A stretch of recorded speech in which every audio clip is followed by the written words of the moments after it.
Associate Professor SRIP Kumhari, welcomes you to today's webinar on COVID-19 and its management. Today, we have with us Dr. Sunal Bajpai sir as our guest speaker. I, on behalf of entire fraternity of SRIP, welcomes you, sir. Before sir's lecture, I would like to introduce him to all. Dr. Sunil Bajpai sir is currently working as senior consultant pre Medicine Hospital Raipur. Sir has done his MBBS from Pandit Jawaharlal Nehru Memorial Medical College Raipur and DNB in anesthesiology from Tata Main Hospital Jamshedpur Jharkhand. Sir has worked as assistant professor in Government Medical College Jagdalpur, as consultant and in charge ICU in NHMMI Hospital, as senior consultant critical care in Ramakrishna Care and in Apollo Hospital Bilaspur. Uh, I find myself unable to give a complete introduction of Dr. Sonal Bajpai sir. We welcome you, sir, for taking time from your busy schedule and giving a plenary lecture on COVID-19 and its management. Now, I also request our principal ma'am to welcome sir and kindly enlighten us with her words. Ma'am, over to Good morning, everybody. I welcome Dr. Sonal Vajpayee, sir, who is present here as guest speaker in today's We Talk webinar series. And I'm very glad to say that sir is very eminent personality of our Chhattisgarh. I also welcome each and every person present here, like we are having with us our Deputy Director, Shri Pramod Pandey, sir. By his efforts only, we have started performing this webinar series in very proper way in this Zoom platform. And from this platform, I also give special thanks to our management, our Vice Chancellor, Shri K.K. Upadhyay sir, the Director of our campus, Shri M.K. Srivastav sir, and also we are having with us Principal of Nursing Department, Mrs. K. Deepa ma'am. I welcome you. Yes, sir. Okay. So today's my presentation is COVID-19 and its management. Actually, COVID-19 and its management is very vast. I am covering a little bit of about the virus, its pathophysiology, and how and what are the drugs are required to manage this COVID-19. So first of all, we understand about the virus. What is this? Actually ये जो virus है वो envelope positive sense single standard RNA virus है. इसका genome size 27 to 38 and it is a large pleomorphic spherical particles with bulbous surface और इसका diameter जो है वो 120 नैनोमीटर है. इट मीन्स इसका जो डायमीटर है वो 0.12 माइक्रोन है. ये इसका शेप है इस virus. This virus contains RNA genome which is embedded in the nucleocapsid protein and encircled with lipid bilayer envelope. In the lipid bilayer envelope, there are three types of proteins are embedded in this membrane. One is E protein, which is envelope protein. Second is M protein, which is membrane protein, and S protein, spike protein. Spike protein is very important because in what the vaccine we are using, that is Covishield, which is spike protein. Okay, then there are so many strains. There are 7 strains of coronavirus till now we have science has discovered, but this 4 virus produces mild cold and cough. These 3 viruses are more pathogenic viruses. This is MARS-CoV, which is epidemic on 2012. Then SARS-CoV Classic, which is epidemic on November 2003, and the SARS-CoV-2, which is called novel coronavirus 2019. This pandemic is caused by SARS-CoV-2 virus, and the disease is called COVID-19. The transmission of this disease is by droplets. Droplets are the suspended particle size more than 5 micrometer, and through airborne, the size particle is less than 5 micrometer, and through the contact, it transmits in the human beings. So the virus size is 0.12 micron, and airborne transmission suspended particle size is less than 5 micron. So how to prevent the transmission? For droplet and airborne foods, we have to wear mask, maintain distance, mean social distancing, and avoid unnecessary gathering. For contact route prevention, we have used our hand hygiene and sanitization of surfaces. These are different types of masks: single layer surgical mask and respirator mask. Respirator mask is called N95 mask. N95 mask is according to the particle filtering efficiency. The particle filtering efficiency means this N95 mask cannot filter the particle size more than 0.3 micron. If its efficiency is 95%, it is called N95 mask. If its efficacy is 99%, it is called N99 mask. And if it is 99.97%, it is N100 mask. So now we come to pathophysiology. Pathophysiology, this is the very important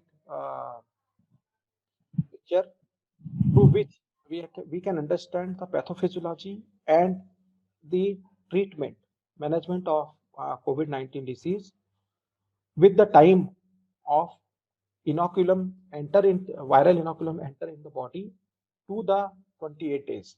When the viral inoculum enter in the body, that is day 1. This is day 1.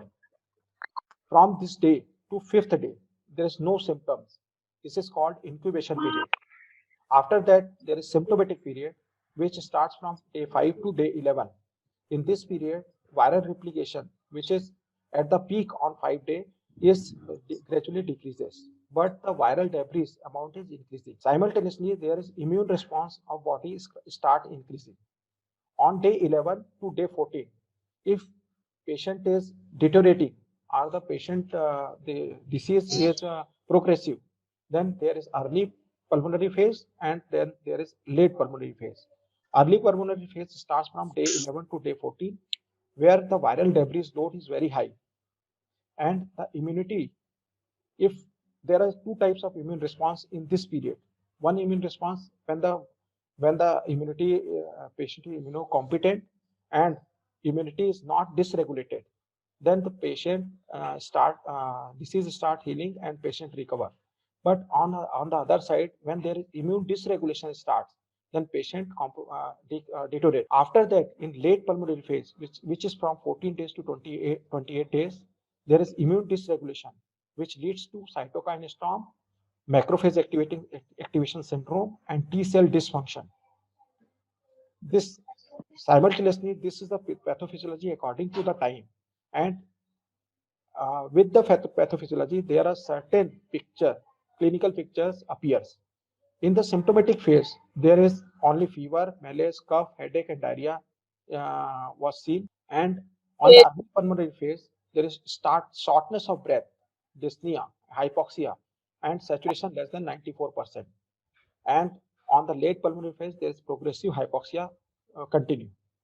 Simultaneously, the CT scan starts showing ground glass opacity after 4 days of symptoms starts. Then gradually the CT scan become worsening with late pulmonary phase. This is the initial phase when there is hypoxia, but hypoxia is not manifested as a decrease in SpO2 or increase in respiratory rate. In this period, in early phase, where the hypoxia is less, but the pulmonary compliance is very high, and lungs start compensating with the hypoxia.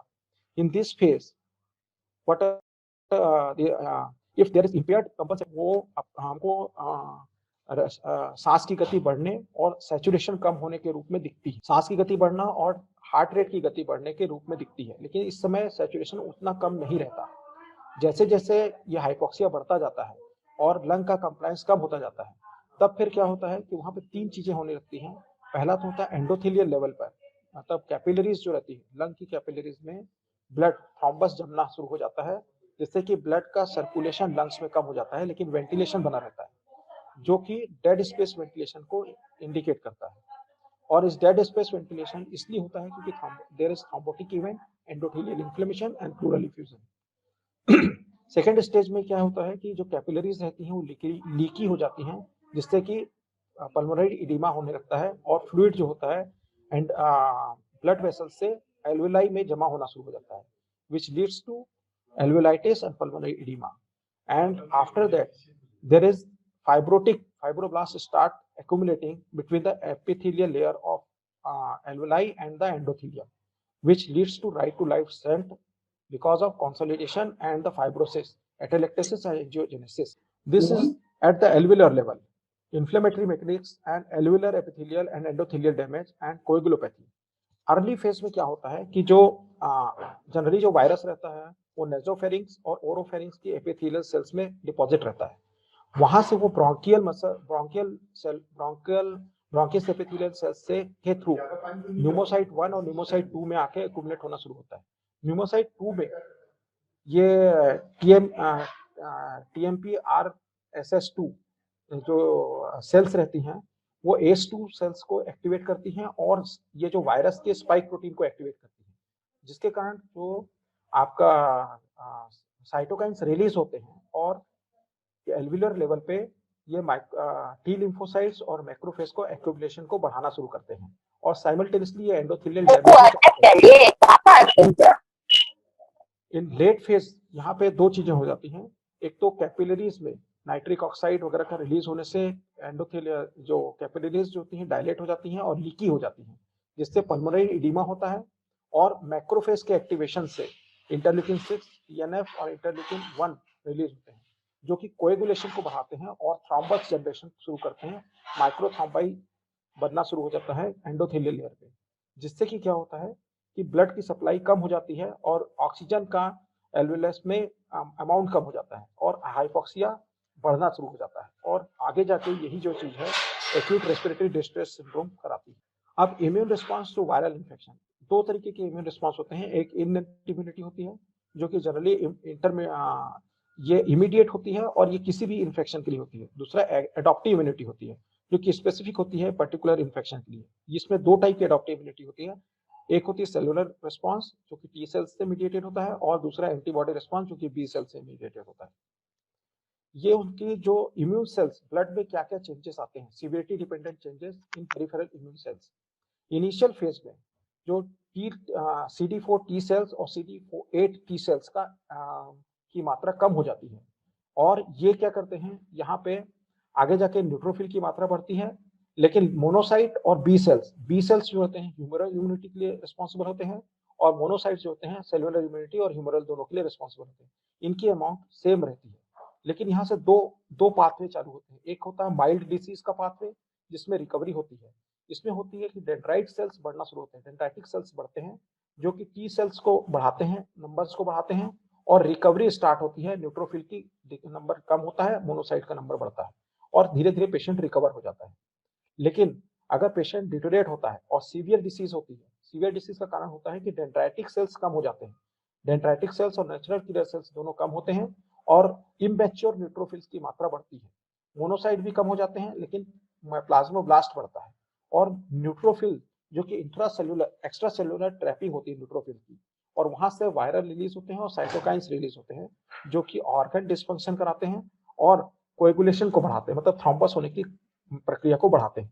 तो इन पूरे जो pathophysiology में हमको दो चीज समझ में आ रही है, एक तो यह है कि साइटोकाइन स्टॉर्म होता है जो कि हमारी ही बॉडी का हाइपर इम्यून रिस्पॉन्स है और दूसरा होता है थ्रोम्बस बनना जो कि जो थ्रोम्बोएम्बोलिज्म को जनरेट करता है जिससे कि हाइपोक्सिया हो सकता है। ये डिफरेंट इम्यून रिस्पॉन्स होते हैं टाइम वाइज।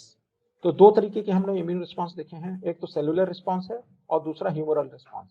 ह्यूमरल रिस्पॉन्स में अर्ली रिस्पॉन्स होता है एंटीबॉडी IgM रिस्पॉन्स होता है और लेट रिस्पॉन्स होता है IgG रिस्पॉन्स। सो 6th डे में सेलुलर रिस्पॉन्स चालू होता है जो धीरे धीरे कम हो जाता है। 8th डे में IgM बढ़ना शुरू होता है जो कि अराउंड 21 डेज में खत्म हो जाता है और फिर 12 to 14 डेज में ये IgG बढ़ना शुरू होता है जो कंटिन्यूस बना रहता है। इसीलिए जब प्लाज्मा थेरेपी दी जाती है तो 28 डेज बाद IgG का टाइटर देखा जाता है। अगर IgG का टाइटर मोर देन 25 होता है तभी प्लाज्मा थेरेपी को दिया जा सकता है। इसी तरीके से जो वायरस बनाए जाते हैं, इतनी इम्यूनोलॉजी पढ़ने के बाद हमको ये समझ में आता है कि वायरस जो बनाए जाते हैं वो 4 पार्टिकल ऑफ वायरस से बनाए जाते हैं, वैक्सीन जो बनाए जाते हैं, जैसे इनएक्टिवेटेड वायरस, वायरस सब unit, virus vector and RNA vaccine. हम जो यूज कर रहे हैं कोविशील्ड वैक्सीन, वो वायरल सब यूनिट जो कि स्पाइक प्रोटीन है, एस प्रोटीन का के थ्रू बनाया जाता है। और कोवैक्सीन जो होती है वो इनएक्टिवेटेड वायरस होती है। और जो अभी स्पुतनिक आई है वो वायरल वेक्टर से बनाई जाती है, एडिनो वायरस में इम्प्रिग्नेट कर देते हैं अपना सार्स-कोव वायरस को और उसको बॉडी में एंटर कराते हैं। इस तरीके से वैक्सीन बनाई जाती है। Now management of covid. Yes, management जो है वो 4-5 चीजों को इंक्लूड करता है कि क्या-क्या साइन और सिम्पटम्स होते हैं विद द टाइम, कैसे डायग्नोसिस किया जाता है, फिर केस को कैसे कैटेगराइज किया जाता है, mild, moderate, severe and critical, फिर क्या मॉनिटरिंग की जाती है और ट्रीटमेंट क्या किया जाता है with including the positioning.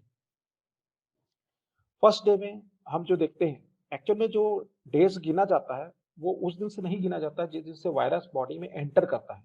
Days उस दिन से गिना जाता है जिस दिन फर्स्ट सिम्टम आता है। तो जिस दिन फर्स्ट सिम्टम आएगा वो डे 1 रहता है। मोस्टली जो सिम्टम्स आते हैं वो है फीवर जो कि 77 टू 98% टाइम्स होता है, कफ 46 टू 82% होता है, ड्राई थ्रोट एंड कफ होता है, dry cough, myalgia with fatigue, loss of smell, loss of taste, shortness of breath, happy hypoxia. Happy hypoxia means there is, जब आप पल्स ऑक्सीमीटर लगाएंगे उस पर सैचुरेशन लेस देन 90 दिखाते रहेगा लेकिन पेशेंट को कोई भी डिस्कम्फर्ट नहीं होगा। जनरली अगर ऐसा इतना हाइपोक्सिया होता है तो पेशेंट का हार्ट रेट बढ़ता है, सांस की गति बढ़ती है, लेकिन यहाँ पे कोई भी चीज नहीं मिलेगी। तीसरा 6 मिनट वॉक टेस्ट। अगर 6 मिनट वॉक टेस्ट है, अगर आप 6 मिनट वॉक करते हैं और पल्स ऑक्सीमीटर वॉक करने के पहले लगाते हैं और पल्स ऑक्सीमीटर वॉक करने के बाद लगाते हैं तो उसमें जो सैचुरेशन का लेवल है वो 5% से कम हो जाता है। तो इसको ये जो है इंडिकेशन होता है कि इनिशियल सिम्टम्स का।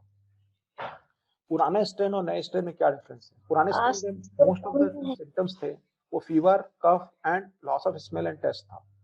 न्यू स्ट्रेन में जो सिम्टम्स हैं वो रैश है, पेन है, कंजक्टिवाइटिस है, स्किन में रैश आ रहा है और हेडेक होता है, discoloration of fingers and toes होता है, सोर थ्रोट है एंड डायरिया है।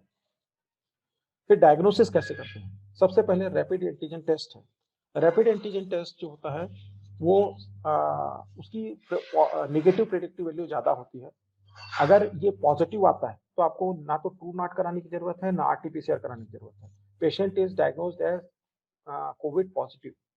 लेकिन अगर रैपिड एंटीजन निगेटिव आता है तो इसका ये मतलब नहीं होता है कि पेशेंट कोविड निगेटिव है। आपको आइदर ट्रू नॉट कराना चाहिए या आरटीपीसीआर कराना चाहिए। ट्रू नॉट और आरटीपीसीआर जो है पीसीआर टेस्ट ही है, लेकिन ट्रू नॉट में वायरल एम्प्लीफिकेशन नहीं होता, जबकि आरटीपीसीआर में वायरल एम्प्लीफिकेशन होता है। इससे आरटीपीसीआर की सेंसिटिविटी ज्यादा बढ़ जाती है। अगर ट्रू नॉट जो होता है पॉजिटिव आता है तो पेशेंट पॉजिटिव माना जाता है। आरटीपीसीआर जो है नेजोफेरिंजियल और ओरोफेरिंजियल स्वाब से लिया जाता है और ये अगर पॉजिटिव आता है तब भी पेशेंट पॉजिटिव माना जाता है। कई बार ऐसा होता है कि पेशेंट को सिम्टम्स आते रहते हैं लेकिन ये तीनों टेस्ट जो होते हैं निगेटिव रहते हैं, तब उनका डायग्नोसिस एचआरसीटी से किया जा सकता है। और लेकिन एचआरसीटी तभी कराना चाहिए जब सिम्टम्स आने के 5 दिन बाद कराना चाहिए। 4 से 5 दिन बाद एचआरसीटी कराना चाहिए, तभी आपको सिम्टम्स तभी वो कोरिलेट हो पाएगा। अगर आप पहले दिन सिम्टम आया और एचआरसीटी करा लेंगे तो वो कोरिलेट नहीं होगा। हो सकता है एचआरसीटी में कोई भी पैचेस ना आए लेकिन पेशेंट कोविड पॉजिटिव रहे। उसके बाद कौन कौन से टेस्ट रिक्वायर्ड रहते हैं? जनरली हम सीबीसी कराते हैं, कंप्लीट ब्लड काउंट कराते हैं, लेकिन कंप्लीट ब्लड काउंट में कौन सा इंपॉर्टेंट है? वो है लिम्फोसाइट काउंट और न्यूट्रोफिल काउंट और neutrophil lymphocyte ratio. Inflammatory markers कराते हैं C reactive protein, ESR and procalcitonin level. Immunological markers है interleukin 6, interleukin 10 and ratio of interleukin 6 and 10। Then biochemical marker D dimer, troponin, creatinine kinase, aspartate aminotransferase AST or SGPT, ferritin level and LDH level। और जो surrogate markers of infection है, अगर कोई infection हो रहा है तो उसके भी मार्कर हैं फेरिटिन, एलडीएच, सीरम क्रिएटिनिन। जैसा कि मैंने सीटी के लिए बारे में बताया है कि सीटी को बहुत ज्यादा यूज कर रहे हैं, लेकिन सीटी का उपयोग जो है 4-5 दिन के बाद ही है। देन केस कैटेगराइजेशन, कैसे हम डिसाइड करते हैं कि कोई केस माइल्ड है, मॉडरेट है या सीवियर है। ये जो डिसाइड करने का तरीका होता है वो SpO2 जो पल्स ऑक्सीमीटर है, respiratory rate, symptoms, X-ray and CT scan के थ्रू होता है। जैसे अगर SpO2 मोर देन 94% है रूम एयर में, मतलब विदाउट ऑक्सीजन मोर देन 94 है, इट इज माइल्ड केस। 90 से 94 है तो ऑन रूम एयर पे है तो मॉडरेट केस। लेस देन 90% है रूम एयर पे तो सीवियर केस है। Respiratory rate less than 24 mild, 24 to 30 moderate, more than 30 is severe. Symptoms अगर फीवर प्लस माइनस प्रेजेंट है या नहीं है तो mild, fever with breathing difficulty है तो moderate, and fever with respiratory distress है तो सीवियर केस है। वैसे ही चेस्ट एक्सरे अगर नॉर्मल है तो माइल्ड है। अगर न्यूमोनिया के पैच 1 या 2 जोन्स पे दिख रहे हैं then it is moderate, and if pneumonia patch involves more than 2 zones then it is severe case. इसी तरीके से सीटी स्कैन के क्राइटेरिया में अगर लेस देन 25% सीटी स्कैन में इन्वॉल्वमेंट है, मीन्स 3 या 4 तक आता है सीटी स्कोर, 3 या 4/25 आता है तो वो माइल्ड केस है। अगर लेस देन 12 आता है या 50% इन्वॉल्वमेंट होता है तब मॉडरेट केस है, और मोर देन 50% पे ये सीवियर केस है। अब जो हमने इन्वेस्टिगेशन करा है लेबोरेटरी इन्वेस्टिगेशन, उसके अकॉर्डिंग भी माइल्ड मॉडरेट सीवियर डिसाइड करते हैं। जैसे एनएलआर मतलब neutrophil lymphocyte ratio less than 3.5, mild more than 3.5, moderate more than 5.2 is severe. CRP 20 less than 20, 20 to 50 and more than 50. Ferritin less than 500, more than 500 and more than 800. D-dimer less than 0.5, 0.5 to 1 and more than 1. LDS 300, 3 to 500 and 400. Interleukin 6 less than 5 times, 5 to 50 times and more than 50 times rise. LFT normally mild cases में normal होता है, liver function test, और moderate cases में slightly derange होता है और severe cases में moderately derange हो जाता है। इसी तरीके से क्रिटिकल और सीवियर केसेस में फाइंड किया है कि fever, dyspnoea, fast breathing and respiratory rate more than 30%, 30 breath per minute and oxygen saturation less than 90%। Simultaneously critical case जो कि आईसीयू में ट्रीट किए जाते हैं, उन केसेस में ये सारे सिम्टम्स तो होते हैं सीवियर के साथ साथ उनको रेस्पिरेटरी फेलियर इतना ज्यादा होता है कि उनको वेंटिलेटर की जरूरत पड़ती है, या फिर उनको सेप्सिस होता है और ब्लड बढ़ाने की जरूरत पड़ती है। अब मॉनिटरिंग कैसे करना है? मॉनिटरिंग कैसे करना है according to mild, moderate and severe case? पहले तो जो कोमॉर्बिडिटीज है like diabetes, hypertension, coronary artery disease, asthma, COPD, इन सब की जो रेगुलर मॉनिटरिंग है और रेगुलर ट्रीटमेंट है वो सब वैसा ही चलते रहना चाहिए। उसके साथ साथ अगर कोविड हुआ है तो ब्लड प्रेशर और हार्ट रेट माइल्ड केसेस में डेली मॉनिटर करना है, मॉडरेट में 6 आवरली मॉनिटर करना है और सीवियर में कंटिन्यूअस मॉनिटर करना है। सैचुरेशन, पल्स ऑक्सीमीटर में ब्लड में ऑक्सीजन का लेवल और रेस्पिरेटरी रेट माइल्ड केसेस में 6 आवरली, मॉडरेट में 4 आवरली और सीवियर में कंटिन्यूअस मॉनिटर करना है। CBC, neutrophil lymphocyte ratio, renal function test और लीवर फंक्शन टेस्ट, ये माइल्ड और मॉडरेट केसेस में एवरी 2 डेज में करना है और सीवियर केसेस में डेली करना है। D dimer every 4 days mild cases में, एवरी 2 डेज मॉडरेट केसेस में, और every 2 days or whenever indicated for severe cases. ऐसे ही जो ट्रोपोनिन टी, ट्रॉप टी और ट्रॉप आई, CPK-MB 24 to 36 आवर्स में एक बार माइल्ड केस में कराना चाहिए और एवरी 2 डेज में रिपीट करना चाहिए और जब भी इंडिकेटेड हो। ECG जो है बेसलाइन करना चाहिए माइल्ड केसेस में, मॉडरेट केसेस में एवरी 2 डेज करना चाहिए क्योंकि इसमें myocardial infarction because of thrombosis chances रहते हैं, इसलिए एवरी 2 डेज में करना चाहिए। सीवियर केसेस में डेली करना चाहिए। ABG जो है arterial blood gas every day करना चाहिए सीवियर केसेस में। एक्सरे जब भी इंडिकेशन हो या पेशेंट क्लिनिकली डिटोरिएट हो रहा है तब करना चाहिए। Now treatment include home isolation, hospitalisation, oxygenation, positioning, antiviral drugs, steroid, anticoagulant, immunomodulator and so and so. So home isolation में कैसा होना चाहिए विंडो? एक तो नेचुरल वेंटिलेशन होता है जहाँ एक तरफ डोर होना चाहिए और एक तरफ विंडो होना चाहिए और फ्लो ऑफ एयर जो फ्लो है वो अक्रॉस होना चाहिए रूम के। सेकेंड हाइब्रिड वेंटिलेशन होता है जिसमें एक तरफ डोर होता है और दूसरी तरफ एग्जॉस्ट होता है विंडो में। तीसरा होता है air cleaning technology, air cleaning portable air cleaner जो होता है HEPA फिल्टर, उसको रूम में रखा जाता है और डोर के अगेंस्ट रखा जाता है। और तीसरा होता है टेम्परेरी निगेटिव प्रेशर रूम, वहाँ पे बाहर से हवा दी जाती है और HEPA फिल्टर मतलब high efficiency purification of air, exhaust होना चाहिए टॉयलेट में और एक होना चाहिए बेड के हेड एंड पे और वो बाहर एग्जॉस्ट होना चाहिए। इस तरीके से होम आइसोलेशन का फ्लो ऑफ एयर होना चाहिए जिसमें आप रह रहे हैं। हॉस्पिटलाइजेशन में इस तरीके का स्ट्रक्चर होना चाहिए जहाँ पेशेंट जहाँ पे है वहां तक एंटर करने के लिए 3 डोर होने चाहिए। फर्स्ट डोर में nursing staff, equipment, dawning area, dawning मतलब जहाँ पे अपन पीपी किट पहनते हैं वो एरिया होना चाहिए। उसके बाद 2 डोर होना चाहिए, फिर पेशेंट होना चाहिए यहाँ पे, और 4 पेशेंट के बीच में 2 एग्जॉस्ट फैन होना चाहिए जो कि निगेटिव प्रेशर डेवलप करते हैं। और बाहर जब निकलते हैं तो एक तरफ डॉफिंग एरिया है जहाँ पे अपन अपना पीपी किट उतारते हैं, फिर टॉयलेट, देन शावर, मतलब नहाना है और बाहर निकलना है। वैसे ही जो वेस्ट प्रोडक्ट बनते हैं उनको डर्टी यूटिलिटी रूम रहता है और वहां से दूसरे गेट से निकालना चाहिए। सेम गेट को अंदर जाने और बाहर निकलने के लिए यूज नहीं करना चाहिए। ये हॉस्पिटल का लेवल होना चाहिए। और हॉस्पिटल में अगर टेम्परेरी निगेटिव प्रेशर बनाना है तो प्रेशर से एक तरफ से एयर आनी चाहिए, दूसरा हेपा फिल्टर से बाहर जानी चाहिए। और एंटर करने के लिए पहले एक छोटा सा रूम होना चाहिए और फिर उस रूम में एंटर करना चाहिए। अब जो है ऑक्सीजनेशन, ऑक्सीजन कैसे देना है, डिफरेंट तरीके से दे सकते हैं, जैसे nasal prong, face mask, non rebreathing mask, high frequency nasal oxygenation, non invasive ventilation and invasive ventilation.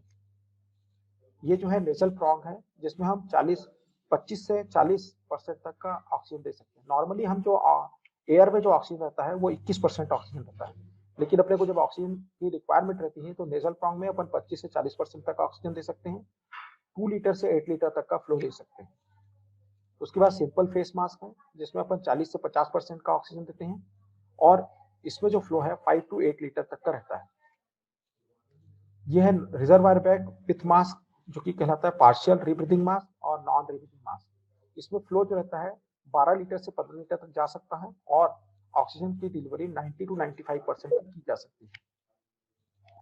ये होता है हाई फ्रीक्वेंसी नेजल ऑक्सीजनेशन। इसमें ऑक्सीजन की जो रिक्वायरमेंट रहती है 40 से 60 लीटर पर मिनट की रिक्वायरमेंट रहती है। इसलिए हाई फ्रीक्वेंसी नेजल ऑक्सीजनेशन को अभी प्रिफर नहीं किया जा रहा है जहाँ पे ऑक्सीजन की किल्लत है।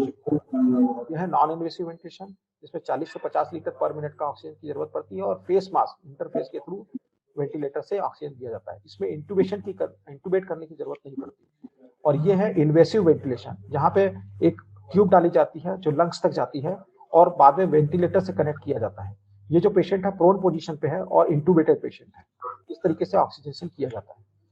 अब पोजिशनिंग कैसे करना है, एवरी 30 मिनट्स टू 2 आवर्स में पोजीशन चेंज करते रहना है। जैसे अगर आप प्रोन पोजीशन पे हैं तो उसके बाद right lateral position, then propped up position, then left lateral position, then prone position, और फिर यही साइकिल रिपीट करना रहता है। इस तरीके से पोजीशनिंग की जाती है। ये आप घर में भी कर सकते हैं और हॉस्पिटल में भी जब माइल्ड टू मॉडरेट केसेस हैं और आप कॉन्शियस हैं या जो पेशेंट कॉन्शियस है तब किया जा सकता है। अब treatment according to the time, तो पिक्चर अपन ने पहले भी देखा था। अब जो एंटीवायरल है और एंटी इन्फ्लेमेटरी, सिम्टोमेटिक फेज में कभी भी हम एंटी इन्फ्लेमेटरी ड्रग्स नहीं देते हैं, हमेशा एंटीवायरल ड्रग्स देते हैं। एंटीवायरल ड्रग्स में आती है आइवरमेक्टिन, डॉक्सीसाइक्लिन, फ्लूपेराविर एंड रेमडेसिविर, ये ड्रग्स आती है। टोफासिटिनिब, ये दोनों ड्रग भी एंटीवायरल और एंटी इन्फ्लेमेटरी दोनों हैं ये ड्रग्स। और जो अर्ली पल्मोनरी फेज, तो after symptomatic phase, after 10 days जो हम देते हैं एंटी इन्फ्लेमेटरी ड्रग्स देते हैं। जनरली मिथाइल प्रेडिसोलोन जो है वो 7th-8th डे में आप शुरू कर सकते हैं क्योंकि उस समय वायरल लोड कम होता रहता है और इम्यून रिस्पॉन्स मतलब हाइपर इम्यून रिस्पॉन्स बढ़ता रहता है। तो यहाँ पे जो 7th या 8th डे में यहाँ पे आप मिथाइल प्रेडिसोलोन को चालू कर सकते हैं, लेकिन मिथाइल प्रेडिसोलोन उससे पहले नहीं देना है। डोज क्या है 40 mg इन 2 डिवाइडेड डोजेस, 40 mg BD दिन में 2 बार, 80 mg 40 से 80 mg दिन में 2 बार दे सकते हैं। उसके साथ साथ एंटीकोएगुलेंट देना है enoxaparin 0.5 milligram per KG body weight 2 divided dose, और लेट फेज में 1 milligram per KG body weight subcutaneous 2 divided dose. Vitamin C का भी जो डोज है माइंड अर्ली फेज ओरल देना है और लेट फेज में इंट्रावीनस देना है 1.5 to 3 gram every 6 hours. Then antiviral drugs, hydroxychloroquine, convalescent plasma, ivermectin, doxycycline, fluperavir, remdesivir, baricitinib and tofacitinib। जैसे कि हाइड्रोक्सीक्लोरोक्विन को आजकल रिकमेंडेड नहीं किया गया है, convalescent plasma is also not recommended, and ivermectin जो है उसको WHO ने रिकमेंड नहीं किया है, लेकिन अभी भी इसकी एफिकेसी है, कुछ आर्टिकल्स उसको अभी भी एफिकेसी दिखाते हैं, इसलिए अभी भी गाइडलाइंस में आइवरमेक्टिन है। रेमडेसिविर का जो रिकमेंडेशन है वो तभी है जबकि सीवियर कोविड-19 हो और पेशेंट को ऑक्सीजन की जरूरत पड़ रही है और उसको मैकेनिकल वेंटिलेशन की जरूरत नहीं पड़ रही, तभी रेमडेसिविर देना है। लेकिन जहाँ मैकेनिकल वेंटिलेशन की जरूरत पड़ती है तो फिर रेमडेसिविर नहीं देना है। स्टेरॉइड में मिथाइल प्रेडिसोलोन, डेक्सामेथासोन और प्रेडिसोलोन, ये इनका कन्वर्शन है। 1 milligram methyl prednisolone is 7 milligram prednisolone and 30 milligram hydrocortisone and methyl and the doxys 1 milligram doxycycline is 5 milligram methyl prednisolone. Drugs कैसे देना है? टेबलेट और injection. Dexamethasone 6 milligram, dexamethasone 6 milligram OD for 10 days and methyl prednisolone if tablet is given 32 milligram in 2 divided doses and injection if injection is given 0.5 to 1 milligram per kg body weight in 2 divided doses, prednisolone 40 milligram in 2 divided doses। Recommendation जो है कि ये dexamethasone for 10 days देना है या methyl prednisolone 16 milligram twice daily and prednisolone 20 milligram twice daily for 10 days देना है। Main जो चीज है कि हायर स्टेरॉइड डोजेस और intravenous route is as per hospital and physician recommendation. Tapering जरूर करना है किसी भी स्टेरॉइड्स की, और ब्लड प्रेशर और ब्लड शुगर मॉनिटर करते रहना बहुत जरूरी है, क्योंकि ब्लड शुगर अगर मॉनिटर नहीं करेंगे और वो बढ़ा रहेगा तो आगे जाके ये different type of fungal infection को बढ़ाने में बढ़ाता है।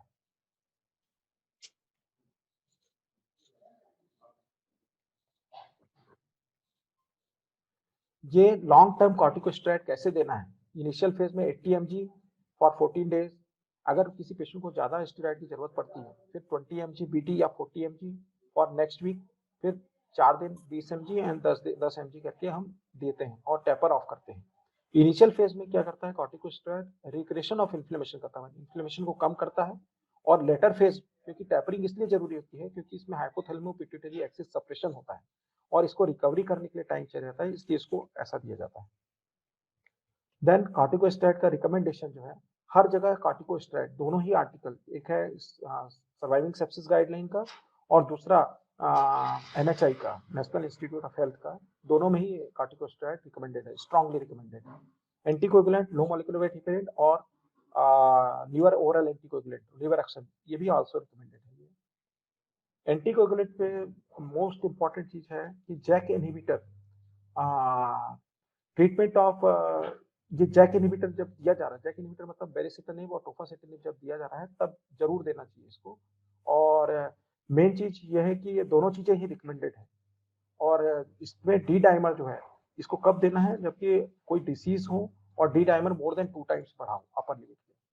अब इम्यूनोमॉड्यूलेटर में बेसिक जो है वो इंटरल्यूकिन 6 है।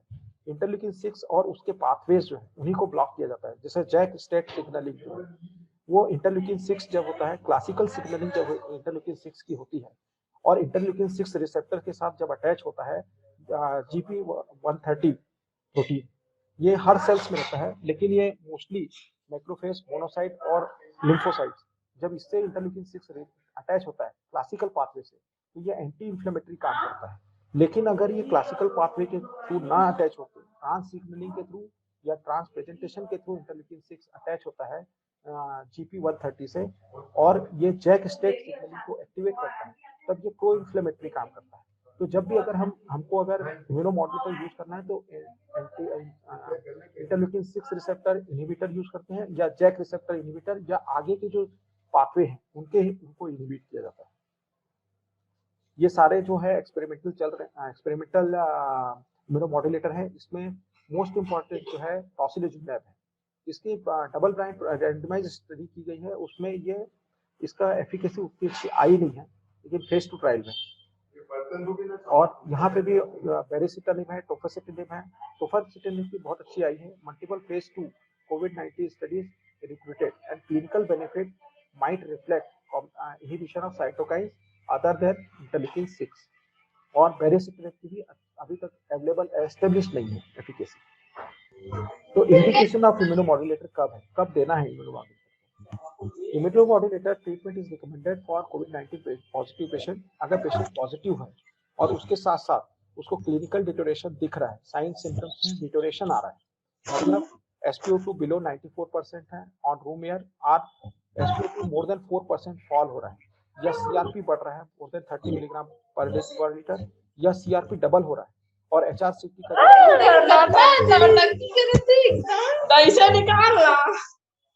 एक्सक्लूजन क्राइटेरिया हमको कब नहीं देना है, जबकि प्रेगनेंसी हो या लैक्टेशन चालू हो, एज लेस देन 18 हो, एक्टिव कैंसर हो, एक्टिव नॉन कोविड इन्फेक्शन हो, tuberculosis, hepatitis B and C हो, major history of major thrombotic event 12 weeks, अगर 12 लेस देन 12 वीक्स में मायोकार्डियल इंफार्क्शन हुआ हो, स्ट्रोक हुआ हो या आर्टेरियल वीनस थ्रोम्बस हुआ हो या एंड ऑर्गन डैमेज हुआ हो CKD और CLD में, तब अपने को नहीं देना है।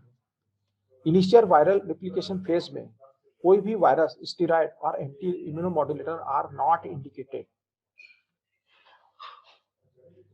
इन्फ्लेमेटरी फेज में इम्यूनोमॉड्यूलेटर जो है हमको देना रहता है जबकि fever more than 100 degree Fahrenheit more than 6 days चल रहा हो। जनरली फीवर जो होता है 5 दिन के अंदर खत्म हो जाता है माइल्ड केसेस में, और जब फीवर ज्यादा चलता है, 6 दिन से ज्यादा चलता है, तब इम्यूनोमॉड्यूलेटर को दिया जाता है। इसको लेबोरेटरी टेस्ट, HRCT और मॉनिटरिंग के गाइडेंस में अपने को देना पड़ता है। ये जो है बेसिकली ये गाइडलाइन है फॉर इम्यूनोमॉड्यूलेटर यूज।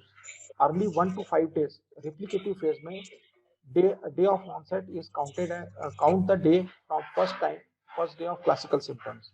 इसमें ओरल स्टेरॉइड नहीं देते हैं, लेकिन MTI budesonide 800 microgram twice daily with spacer 10 days inhalation can be used. इसमें पहले रिप्लिकेटिव फेज में कोई भी स्टेरॉइड नहीं देना है। देन सेकेंड फेज में हमको मॉनिटरिंग करना है, इन्वेस्टिगेशन ये सब करानी है, CRP, LTS, D-dimer, ferritin, और सेल्फ मॉनिटरिंग करनी है, oxygen saturation, temperature, blood pressure, pulse. इम्यूनोमॉड्यूलेटर therapy requires, इसका क्या क्या इंडिकेशन है जो अपन पहले डिस्कस कर चुके हैं, उनको देखते हुए हमको इम्यूनोमॉड्यूलेटर थेरेपी देना है, जिसमें ओरल स्टेरॉइड्स हैं, dexamethasone, methylprednisolone as their dose describe, and budesonide 800 microgram twice daily 10 days। colchicine दे सकते हैं 0.5 milligram twice daily for 10 days। baricitinib and tofacitinib to be used when CRP does not fall। अगर steroid चालू किए हैं और 2 दिन हो चुका है और CRP लेस देन 50 नहीं आया है और या वो बेसलाइन से दुगना हो गया है, तब baricitinib और tofacitinib दे सकते हैं 10 दिन के लिए। और अगर स्टेरॉइड किसी कारण से कॉन्ट्राइंडिकेटेड है, तब अपन बैरिसिटिनिब, टोफासिटिनिब देते हैं। टॉसिलिजुमैब जो है वो बैरिसिटिनिब की जगह पे अपन दे सकते हैं, जबकि पेशेंट रेस्पिरेटरी फंक्शन और BP ठीक नहीं चल रहा है, मतलब क्रिटिकली इल पेशेंट है, तो वहाँ टॉसिलिजुमैब देते हैं। और वैसे ही बिवासाजुमैब बहुत ज़्यादा यूज तो ज़्यादा नहीं हुआ है, लेकिन ये एक्सपेरिमेंटल ड्रग है जिसको कई जगह यूज किए हैं और अच्छा रिजल्ट आ रहा है इसका, और एंटीकोएगुलेंट का इंडिकेशन इसमें बताया है। ये डिफरेंट इंडिकेशंस हैं, और उनके जो कि मेन चीज यहाँ पे देखने की है कि कौन कौन सी ड्रग्स को हम होम आइसोलेशन में मतलब घर में भी यूज कर सकते हैं और हॉस्पिटल, दोनों जगह यूज करते हैं। कोल्चिसिन और ओरल जैक इनहिबिटर, मतलब बैरिसिटिनिब, टोफासिटिनिब को हम घर में भी यूज कर सकते हैं और हॉस्पिटल में भी यूज कर सकते हैं। लेकिन बाकी जो इससे बाद जो ड्रग है, टॉसिलिजुमैब है या इनफ्लिक्सिमैब है, एडेलिमेब है, ये सब को हमको हॉस्पिटल में ही यूज करना चाहिए, और इनको जैक इनहिबिटर के साथ यूज नहीं करना चाहिए। और अगर टॉसिलिजुमैब अवेलेबल नहीं है, तभी TNF अल्फा इनहिबिटर को, इटोलिजुमैब को और बिवासिजुमैब को यूज करना चाहिए। बुडेसोनाइड का इंडिकेशन ऑलरेडी है। ये एंटीबायोटिक्स हम घर में जनरली एजिथ्रोमाइसिन और ऑगमेंटिन दे सकते हैं, एमॉक्सिसिलिन, क्लोबेनिक एसिड। और एंटीबायोटिक अगर हम हॉस्पिटलाइज हैं या ICU में हैं, तो उनका जो बैक्टीरियोग्राम है, तो एंटीबायोग्राम जो है, उसके अकॉर्डिंग हमको जो भी एंटीबायोटिक वहाँ सेंसिटिव है उसको देना चाहिए। Other therapy like paracetamol and COX-2 inhibitor combination, pranayama, breathing exercise, meditation, positive thinking and cooperation, ये सब साइमल्टेनियसली कंटिन्यू करना चाहिए। ये एम्स का प्रोटोकॉल है। एम्स का रिसेंट वाला है, 17 मई 2012 को ये प्रोटोकॉल रिलीज हुआ है। इसमें हाई रिस्क केसेस कौन कौन से हैं? Age more than 60, cardiovascular, hypertension and coronary artery disease patient, diabetes patient and other immunocompromise patient, chronic lung, kidney and liver disease patient, cerebrovascular मतलब जिनको स्ट्रोक हो चुका है, और ओबीस पेशेंट। अभी तक जितने भी एक्सपीरियंस रहा है उसमें ओबीस पेशेंट की मॉर्टिलिटी बहुत ज़्यादा है, इसलिए ओबेसिटी को कम करना बहुत जरूरी है। और बाकी सब जो डिसीजेस हैं वो तो ओल्ड एज में मिलती है, लेकिन ओबेसिटी अभी यंग एज में भी बहुत ज्यादा है, इसलिए यंग एज के लोग भी बहुत ज्यादा डिसीज्ड हुए। माइल्ड केस में एम्स के प्रोटोकॉल में होम आइसोलेशन इंक्लूड कर दिया गया है। और होम आइसोलेशन में मेन चीज जो समझने वाली है कि कब हमको इमीडिएट मेडिकल अटेंशन चाहिए, जबकि आपको ब्रीदिंग डिफिकल्टी हो रही हो, फीवर हाई ग्रेड हो, और जिनको रिस्क ज्यादा है उनको ये सब जो चीजें हैं बहुत जल्दी ही अपने कुछ भी अगर सैचुरेशन कम हो रहा है, ब्रीदिंग डिफिकल्टी हो रही है, तो तुरंत मेडिकल हेल्प के लिए जाना चाहिए। बाकी समय वो घर में रह सकते हैं। अगर हम मॉडरेट केस मतलब जहाँ रेस्पिरेटरी रेट मोर देन 24 है और सैचुरेशन लेस देन 93 है रूम एयर पे, तो ऑक्सीजन सपोर्ट की जरूरत पड़ती है, इसलिए वार्ड में हॉस्पिटलाइज करना चाहिए। प्रोन पोजीशन को रखना चाहिए। उसके साथ साथ anti inflammatory, steroid and anticoagulant must है। और फिर ये सारे इन्वेस्टिगेशन मॉनिटरिंग कराते रहना चाहिए। मेन चीज है कि एंटीवायरल को इंक्लूड नहीं किया है। रेमडेसिविर का इंडिकेशन डिफरेंट है, यहाँ पे हर पेशेंट को रेमडेसिविर नहीं देना है इसके गाइडलाइन के हिसाब से। और if respiratory rate severe cases, respiratory rate more than 30, SpO2 less than 90 है, तब रेस्पिरेटरी सपोर्ट चाहिए रहता है, जिसमें नॉन इन्वेसिव वेंटिलेशन, HFNO ये सब इंक्लूड हो जाता है। एंटी इन्फ्लेमेटरी में डोज बढ़ जाती है मिथाइल प्रेडनिसोलोन की या डेक्सामेथासोन की, और एंटीकोगुलेंट का भी डोज बढ़ा के देना पड़ता है, और उसको दिन में 2 बार देना पड़ता है। सपोर्टिव थेरेपी जो है उसमें वॉल्यूम मतलब फ्लूइड का लेवल मेंटेन रखना चाहिए, और सेप्सिस के लिए एंटीबायोटिक हाई ग्रेड दी जाती है, और मॉनिटरिंग में HRCT रिपीट जरूरत पड़ने पे तुरंत कराना चाहिए, और CRP, D-dimer हर 1-2 दिन में कराते के देखते रहना चाहिए। LDH और इंटरल्यूकिन 6 इफ अवेलेबल हो तो कराना चाहिए। रेमडेसिविर का जो इंडिकेशन है वो मॉडरेट टू सीवियर डिसीज में, जहाँ सप्लीमेंटल ऑक्सीजन की जरूरत पड़ रही है, जहाँ रीनल और हेपेटिक डिसफंक्शन नहीं है, और इसको फर्स्ट 10 डेज में ही देना है। डोज है 200 milligram IV on day 1 followed by 100 milligram IV once daily for 4 days. Not to be used in patients who are not on oxygen support or home sitting. कोई भी पेशेंट जो oxygen support पे नहीं है, जिसका saturation ठीक चल रहा है, उसको रेमडेसिविर देने की जरूरत नहीं है। सिमिलरली टॉसिलिजुमेब भी एक्सपेरिमेंटल ड्रग है और इसका ऑफ लेवल इंडिकेशन है। ये उसमें कराना चाहिए जिसमें प्रेजेंस सीवियर डिसीज है, प्रोबेबली विद इन 48 टू, जब सीवियर डिसीज प्रेसिपिटेट हो रही है उसके 24 से 48 घंटे के अंदर हमको इसको यूज करना चाहिए। लेट में यूज करने का कोई मतलब नहीं है। There is significant rise in inflammatory marker CRP और IL-6 अगर मोर देन 50 टाइम्स राइज है, देन टॉसिलिजुमेब का इंडिकेशन है। Not improving despite use of steroid देने के बाद भी ना यूज इंप्रूव नहीं हो रहा, और no active fungal, bacterial, fungal and tuberculosis. अगर कोई इन्फेक्शन है तो टॉसिलिजुमेब नहीं देना चाहिए, क्योंकि ये इन्फेक्शन को फ्लेयर अप कर देता है। रिकमेंडेड डोज इज 4 to 6 मिलीग्राम per KG body weight, 400 milligram in 60 kg adult in 100 ml normal saline over 1 hour. ये डिस्चार्ज क्राइटेरिया, माइल्ड केसेस में 10 दिन के बाद आप डिस्चार्ज कर सकते हैं अगर 3 दिन फीवर ना आ रहा हो। मॉडरेट केस में अगर पहले 3 दिन में फीवर सेटल हो गया है और ऑक्सीजन सैचुरेशन 3 दिन से मेंटेन है तो डिस्चार्ज कर सकते हैं। अगर सिम्टोमेटिक है पेशेंट, उसके बाद भी सिम्टोमेटिक है, तो फिर ऑक्सीजन लेवल अगर नॉर्मल आ गया है तो डिस्चार्ज कर सकते हैं। एंड सीवियर केसेस में RT-PCR करा के ही डिस्चार्ज किया जाता है अगर क्लिनिकल रिकवरी हो चुकी है। ये reference. And thank you for listening patiently. Thank you. Thank you, sir.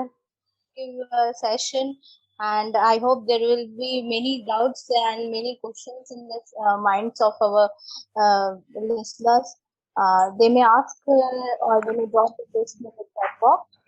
And I request Pramod sir to kindly enlighten us with some of your words. Sir, Pramod sir, over to you. Thank you, Ashka.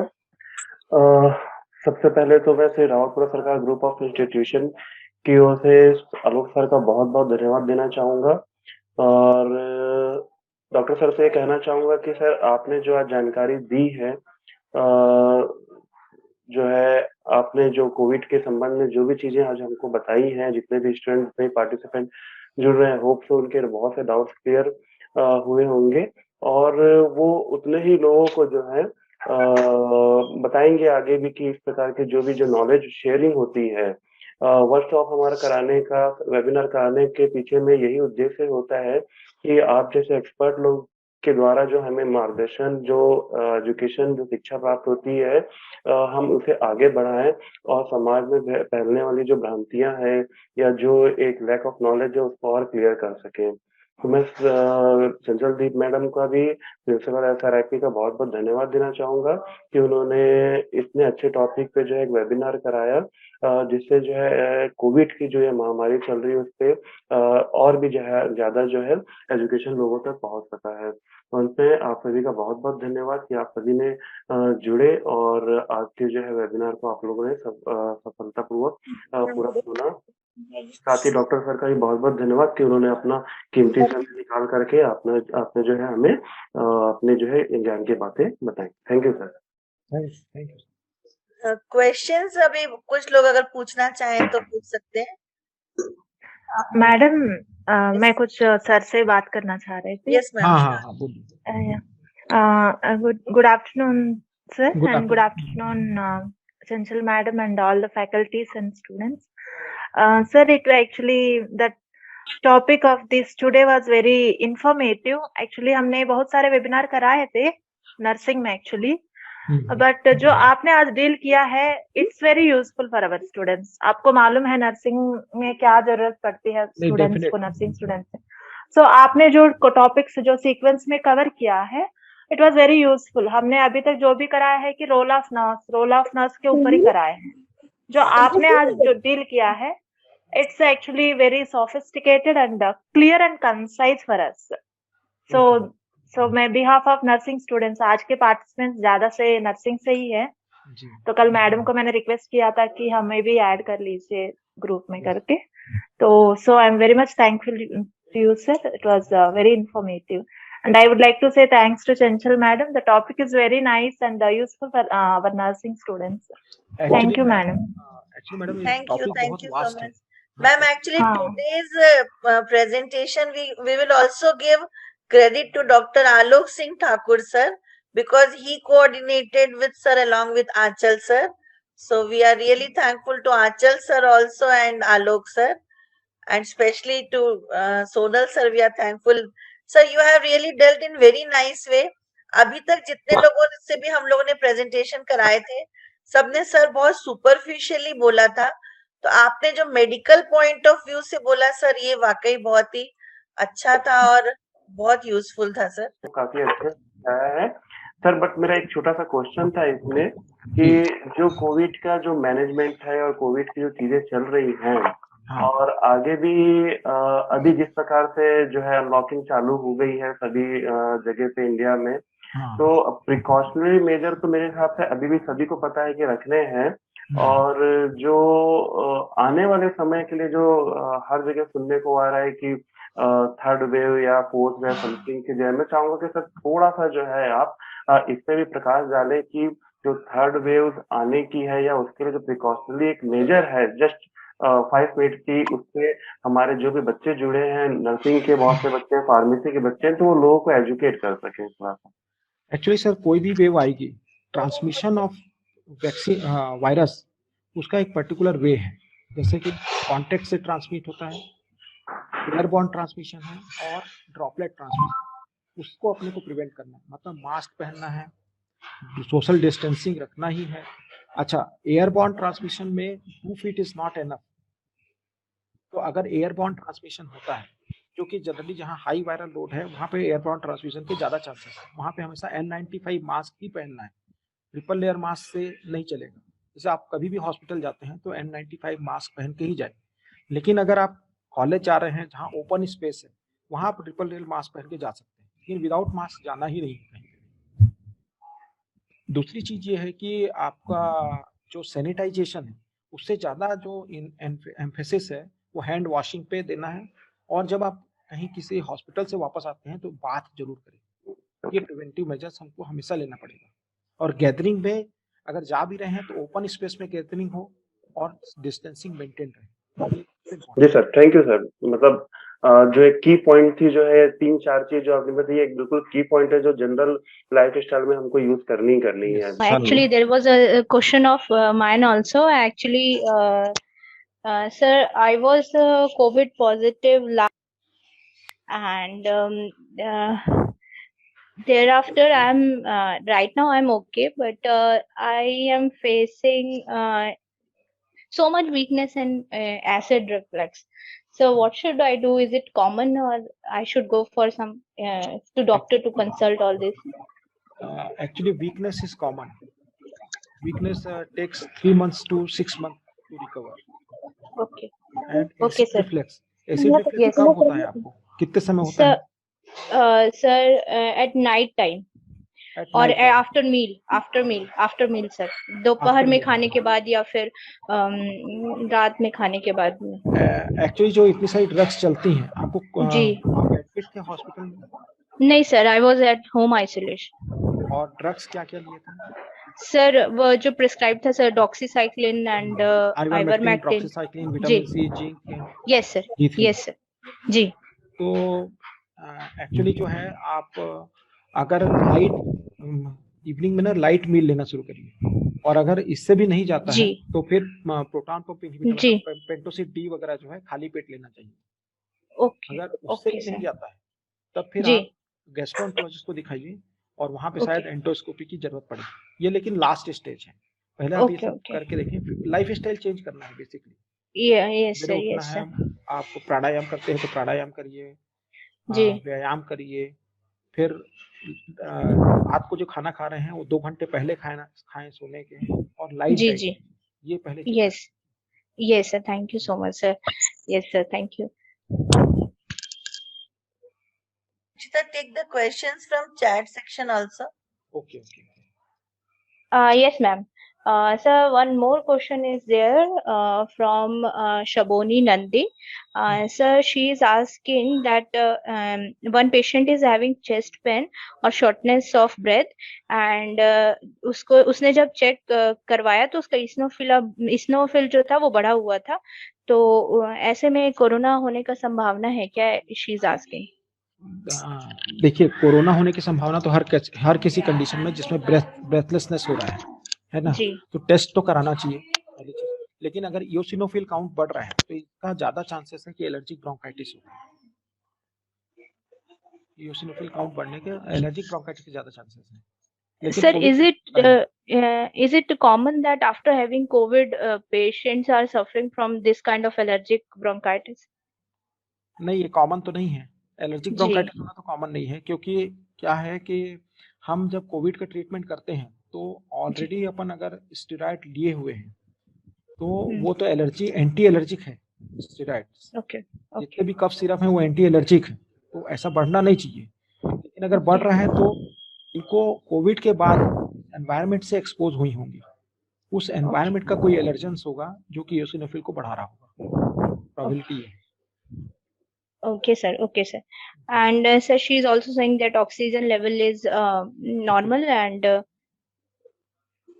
Negative आया है उनका corona test भी। तो corona test अगर negative है तो allergic bronchitis के ज्यादा चांसेस हैं। Okay sir. Sir, and one of the question is from Saurabh Day that how vaccine efficacy is measured. ये ना पूरा बड़ा टॉपिक है। ओके। ये पूरा साइंटिफिक कवरेज चाहिए रहता है। जनरली ये जो रहता है, अपन ऐसे वैक्सीन लगाने के कुछ दिनों बाद एंटीजन लेवल देखते हैं, आईजीजी देखते हैं, और कितने लोगों को वैक्सीन लगा और कितने लोगों में आईजीजी का टाइटर जो है, जैसे मैंने इम्यूनोलॉजी में पढ़ाया था, इसमें बताया था कि क्या इम्यून रिस्पॉन्स होता है। उसमें आईजी का लेवल जो होता है 10 से 12 दिन में बढ़ना शुरू होता है और वो कंटिन्यू बना रहता है after 25, 30 days, even 3 month, 6 month, 8 month, जितने भी दिन बना रहे। तो हमने जितने लोगों को लगाया वैक्सीन और जितने लोगों में आईजीजी का लेवल बढ़ा हुआ आया, वो उसके हिसाब से हम एफिकेसी देखते हैं कि कितनी एफिकेसी है वैक्सीन की। लेकिन एफिकेसी ऑफ वैक्सीन और भी कई चीजों पे डिपेंड करती है। जैसे कि अगर हम वेक्टर वैक्सीन ले रहे हैं, जैसे कि स्पुतनिक वैक्सीन है, स्पुतनिक वैक्सीन जो है वो एडिनो वायरस के ऊपर कोरोना वायरस को इम्प्रेग्नेट करके बनाया गया है। अब अगर इस वैक्सीन को किसी ऐसे व्यक्ति को देते हैं जिसको एडिनो वायरस इन्फेक्शन पहले से हो चुका है, तो ये वैक्सीन उसके ऊपर एफिकेशियस नहीं रहेगी। तो इस तरीके से क्या होता है, उसकी एफिकेसी बहुत सारी चीजों पर डिपेंड करती है।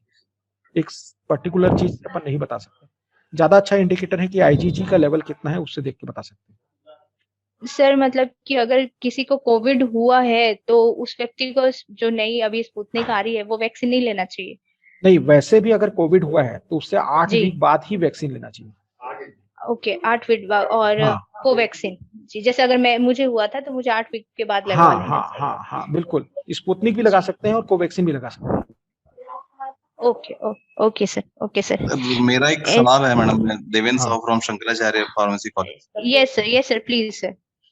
सर मेरा ये सवाल है कि पोस्ट कोविड पेशेंट जो कोविड से ठीक हो जा रहे हैं उनमें शुगर इतना फ्लक्चुएट क्यों कर रहा है सर? शुगर लेवल एक मेरे पहचान के हैं जिनको कोविड हुआ था और वो आईसीयू से ठीक होके आए हैं, उनका सर शुगर कभी भी घट जाता है, कभी भी बढ़ जाता है। तो कभी बढ़ता है तो शुगर लेने के लिए वो मेडिसिन लेते हैं, फिर थोड़ी देर बाद वो शुगर लेवल कम हो जाता है तो उनको शुगर लेना पड़ता है। तो सर उसका इतना ज्यादा फ्लक्चुएशन मतलब ऐसा क्यों हो रहा है सर? और उनको पहले शुगर की प्रॉब्लम नहीं थी सर, वो शुगर पेशेंट वो नहीं थे, पोस्ट कोविड ये उनको ये परेशानी आती। का रीजन क्या है? स्टेरॉइड देते हैं, स्टेरॉइड देते हैं ना, तो वो बाद में हाइपोथैलेमो पिट्यूटरी एक्सिस सप्रेशन करता है, मतलब हाइपोथैलेमो पिट्यूटरी एक्सिस का डिसरेगुलेशन हो जाता है।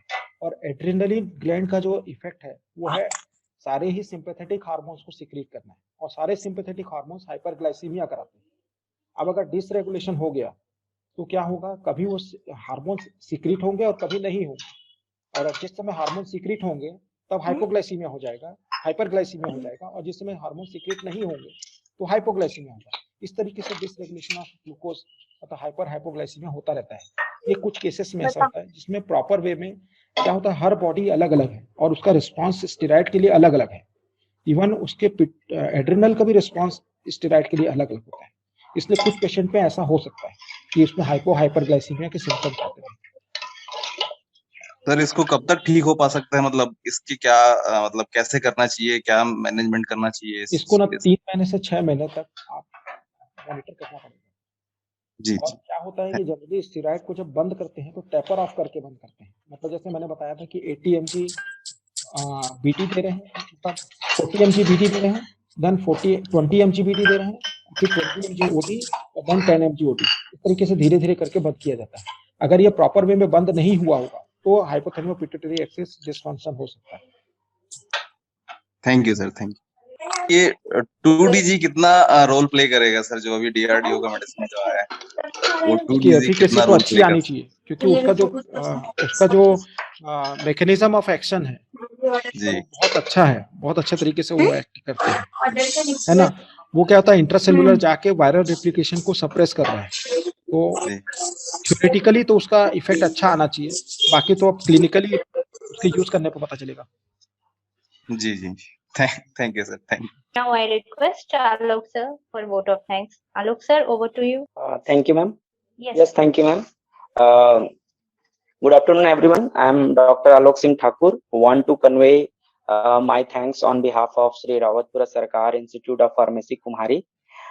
It's an immense pleasure, sir, to have with us you, Dr. Sonal Bajpai, Senior Consultant of Department of Critical Care Medicine in Sri Balaji Institute of Medical Sciences, Raipur, Chhattisgarh.